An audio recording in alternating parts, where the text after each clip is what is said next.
hari ini kita boleh bertemu lagi di sidang anak-anak. Meskipun masih secara virtual, kita tetap harus penuh dengan sukacita, memuji dan memuliakan nama Tuhan bersama-sama.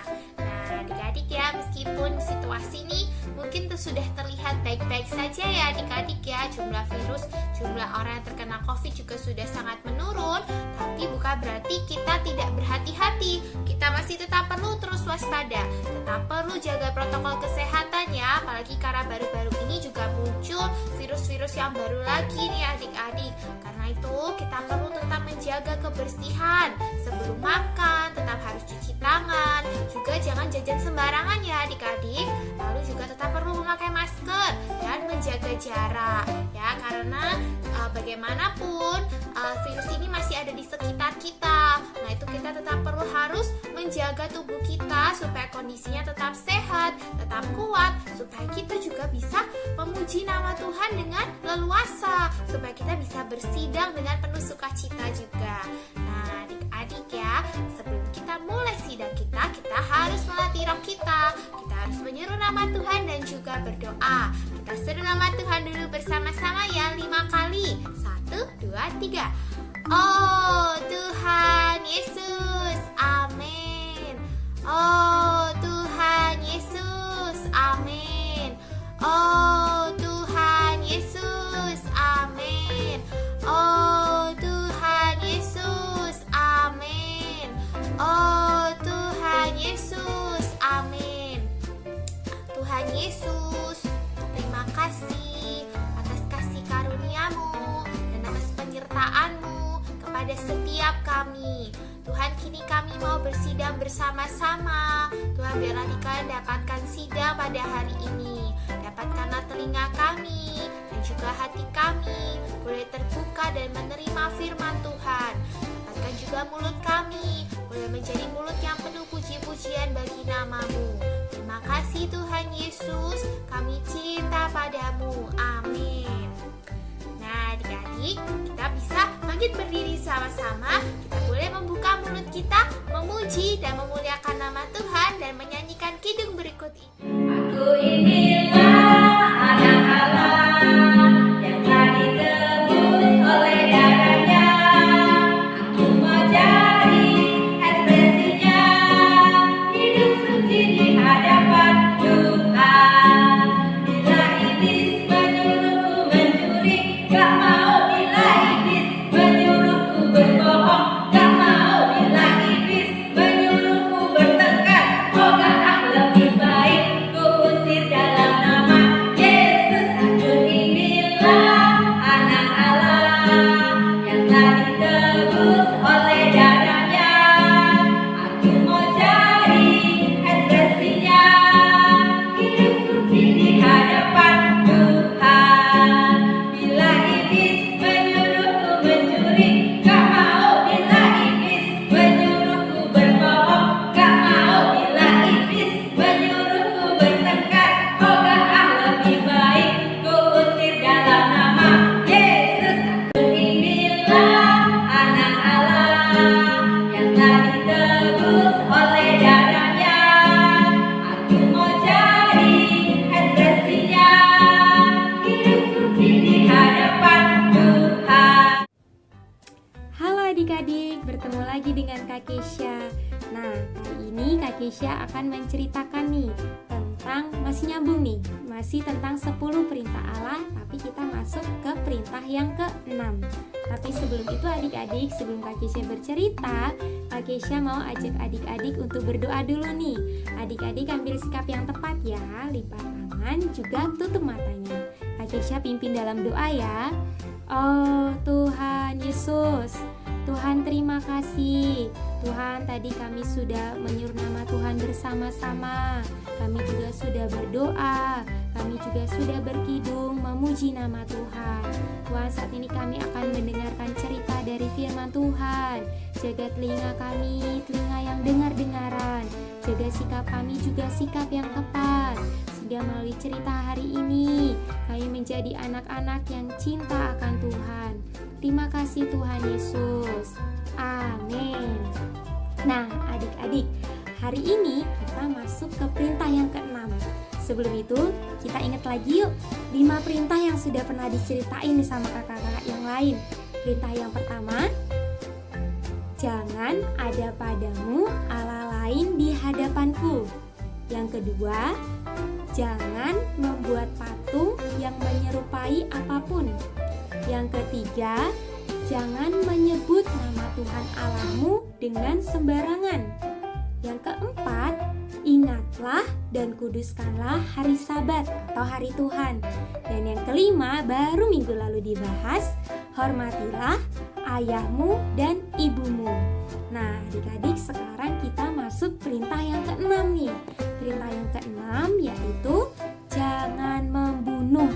Nah, adik-adik, perintah yang keenam ingat ya, jangan membunuh. Nah, adik-adik, 10 perintah Tuhan memperkenalkan nih kepada kita siapa sih Tuhan kita yang sebenarnya. Dengan kata lain, dengan 10 perintah ini, 10 perintah Allah ini, kita bisa tahu nih apa sih yang disenangi Tuhan dan apa yang tidak disenangi Tuhan. Nah, hari ini kita akan masuk bahwa Tuhan tidak mau, Tuhan tidak suka tentang perintah ini nih, jangan membunuh. Nah, adik-adik, perintah Tuhan menunjukkan kepada kita bahwa Tuhanlah sang hidup, Tuhan sang pencipta. Maka dari itu kita tidak ada berhak untuk membunuh. Nah, adik-adik, maka dari itu melalui perintah ini kita juga boleh melihat bahwa hanya Tuhan yang berhak karena Tuhan yang menciptakan. Tuhan yang menciptakan berarti Tuhan yang memiliki kehendak untuk memberikan atau mengambil nyawa seseorang. Nah, adik-adik, kita tidak boleh membunuh. Membunuh itu apa sih Kak Keisha? Membunuh itu meremehkan atau menganggap rendah nyawa orang lain. Maka dari itu adik-adik, kita tidak boleh merendahkan orang lain. Karena ketika kita merendahkan orang lain, itu menandakan kita merendahkan sang pencipta kita atau merendahkan Tuhan kita sendiri. Maka dari itu adik-adik, kita perlu belajar menghargai, mengasihi sesama manusia, mengasihi semua orang, karena dengan demikian itu menunjukkan bahwa kita mengasihi penciptanya, yaitu mengasihi Tuhan. Tetapi adik-adik, di dalam firman Tuhan, Tuhan pun juga memberitahu kepada kita bahwa hari ini kita sebagai manusia ciptaan Tuhan adalah diciptakan dengan khusus. Karena seperti di Kejadian pasal 1 ayat 26, Tuhan menciptakan kita sesuai dengan gambar dan rupanya. Maka dari itu adik-adik, tidak ada perbedaan antara Kak Keisha juga antara adik-adik. Bahkan anak yang kembar identik pun yang mukanya kayaknya kalau terlihat sekilas itu sama, mereka pasti ada perbedaan. Tetapi adik-adik, walaupun banyak perbedaan dari bahasa, kemampuan, ataupun dari suku bangsa, adik-adik, Tuhan tidak pilih kasih. Tuhan mengasihi semua manusia karena semua manusia adalah ciptaan Tuhan. Nah, adik-adik, Tuhan juga melibatkan nih. Tuhan juga memakai manusia untuk berkuasa di atas seluruh bumi, berkuasa di atas setiap orang-orang yang membunuh nih. Maka dari itu Tuhan juga memakai kita untuk menghukum orang-orang yang melakukan tindak kejahatan atau tindak kriminal seperti cerita hari ini tentang pembunuhan. Nah, adik-adik, di dalam firman Tuhan pun Tuhan berkata bahwa kita juga bisa nih menghukum, memberikan ganjaran kepada orang-orang yang melakukan kejahatan. Nah, adik-adik, tahu nggak kira-kira kenapa sih ada orang yang ingin melakukan kejahatan, ada orang yang sampai tega membunuh, mengambil nyawa orang lain, padahal mereka bukan pencipta, mereka tuh tidak punya hak untuk mengambil nyawa. Tapi kenapa sih mereka ada keinginan untuk melakukan kejahatan? Ternyata adik-adik, di dalam firman Tuhan itu semua berasal dari si jahat, berasal dari kemarahan, dari kebencian.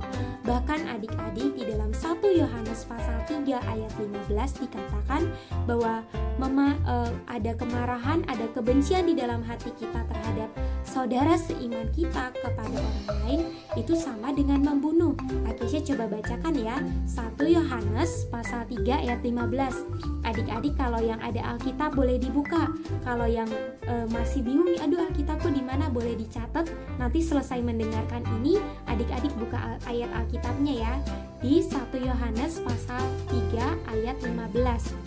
Di perjanjian baru ya adik-adik, sudah mau di akhir-akhir. Oke, Kak Kesha bacain ya, 1 Yohanes pasal 3 ayat 15. Setiap orang yang membenci saudara seimannya adalah pembunuh manusia. Nah, adik-adik, ini adalah perkataan Tuhan. Bahkan dengan perasaan membenci secara tidak langsung itu sudah membunuh, itu adalah membunuh manusia. Maka dari itu adik-adik, kita perlu belas kasihan Tuhan supaya kita tidak ada perasaan marah, tidak ada perasaan benci terhadap sesama manusia. Nah, bagaimana caranya supaya ketika kita marah dan benci, kita bisa kembali mengasihi mereka? Yang pertama, kita boleh terus mengingat betapa kasih Tuhan yang besar, pengampunan Tuhan yang besar kepada kita. Kita perlu terus berdoa, berterima kasih kepada Tuhan, karena hari ini Tuhan sudah mengasihi kita, Tuhan sudah mengampuni kita. Maka dari itu, kita juga perlu belajar mengasihi orang yang kita benci, juga mengampuni orang yang kita benci. Nah, yang kedua, adik-adik kita perlu belajar mendoakan. Misalnya kayak Kak Kesha punya adik, Kak Kesha juga punya kakak nih, lagi berantem. Susah untuk berdoa, tetapi firman Tuhan mengatakan bahwa kita perlu mendoakan orang yang kita benci. Kita harus mendoakan hal itu. Nah, adik-adik, memang tidak gampang, tetapi kita perlu belas kasihan Tuhan. Kita perlu banyak berdoa kepada Tuhan. Kita harus bilang, Tuhan, aku lagi benci sama si A, aku benci sama, lagi marahan nih sama kakakku, aku lagi marahan sama adikku. Tuhan, mohon kasih-Mu yang memampukan aku untuk mengasihi kakakku dan adikku. Karena adik-adik, kita tidak, kalau dengan kasih kita sendiri terbatas, tetapi kasih Tuhan tidak terbatas. Nah, ada juga nih cara-cara yang lain. Misalnya kita jangan menonton hal-hal yang tidak baik. Misalnya ada film tentang pembunuhan atau tentang kejahatan, kita tidak boleh menonton itu, karena dengan menonton berarti kita menyukai apa yang kita lihat. Kita juga tidak boleh ya belajar untuk tidak memainkan game-game yang tentang pembunuhan. Karena adik-adik, walaupun itu game, karena ada kasus tuh adik-adik, Kak Kesha pernah baca, dia main game terus dia merasa bahwa dunianya itu adalah game.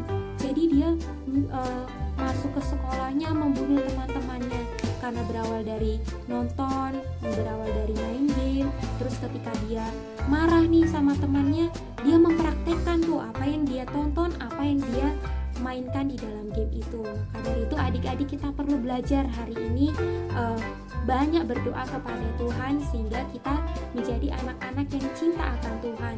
Cinta kepada Tuhan bukan hanya aku mau mencintai Tuhan aja nih, aku gak mau mencintai papa mama, aku gak mau mencintai adik kakak, aku cinta Tuhan aja.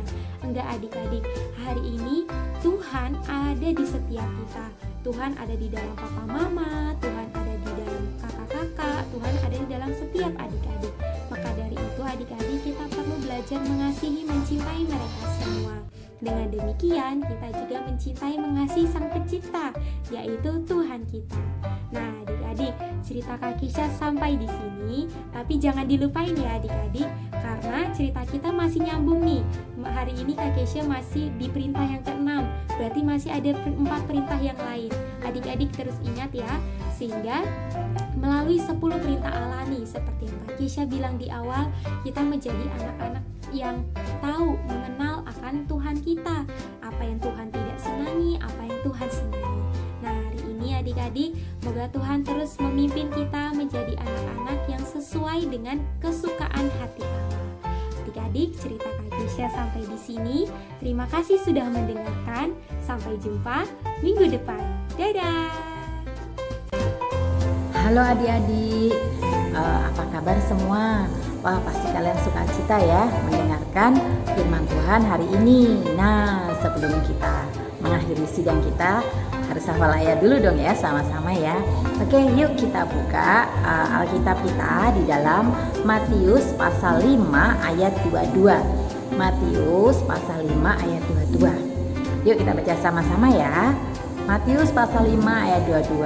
Tetapi aku berkata kepadamu, setiap orang yang marah terhadap saudaranya harus dihukum. Sekali lagi ya. Tetapi aku berkata kepadamu, setiap orang yang marah terhadap saudaranya harus dihukum. Puji Tuhan. Nah, adik-adik, melalui cerita ini kita harus bersama-sama belajar. Kita tidak boleh menjadi anak-anak yang suka marah-marah. Ya, kita perlu belajar saling mengasihi, tidak mendendam, juga tidak boleh bermain game atau apapun yang mengandung unsur kekerasan. Oke, semoga kita semua belajar menghafalkan ayat di rumah. Kita juga belajar saling mengasihi ya. Puji Tuhan. Yuk kita berdoa untuk menutup sidang kita ya. Amin. Tuhan Yesus, terima kasih Tuhan. Kami sungguh bersyukur kami sudah menyelesaikan sidang anak-anak pagi ini. Kiranya Tuhan menjaga kami menjadi anak-anak yang saling mengasihi Tuhan, juga mengasihi setiap saudara-saudari kami. Terima kasih Tuhan, kami bersyukur kepadamu. Haleluya. Amin. Nah, puji Tuhan, sidang anak-anak kita sampai di sini. Tuhan Yesus memberkati. Sampai jumpa minggu depan ya. Dadah.